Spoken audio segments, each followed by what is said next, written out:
যে বাবা কিপটে, কিন্তু বাবার থেকে তো তুমি বেশি কিপটে। কেন, আমি কি করলাম? কিপটামের কি করলাম আমি?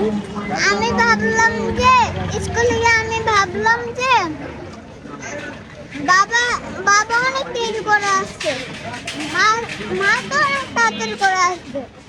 এ তুমিও ওর থেকে বেশি বেশি দেরি করে আসছো। তো দেরি করে, ঘামিয়ে দেখো কি কি হয়েছে আমার। আহারে, তো দেরি করে যে আসে সে কি কিপটে? হ্যাঁ, তুমি ও বাবার থেকে বেশি কিপটে। ও আচ্ছা, এটা তো জানতাম না। আমি তো হচ্ছে যে একটু পার্লারে গিয়েছিলাম, এই যে দেখেছো, আমি একটু সাজুগুজু করতে গিয়েছিলাম, আইব্রো প্লাক করেছি আমি। তোমাকে তো এমনি সুন্দর দেখায়। সত্যি আমাকে এমনি সুন্দর দেখায়? হ্যাঁ। আমাকে এমনিতে সুন্দর দেখায় না, আমি তো সাজুগুজু করলে তারপরে আমাকে সুন্দর দেখায়। মা, দেখছো আমার আমার অবস্থা শেষ। তোমার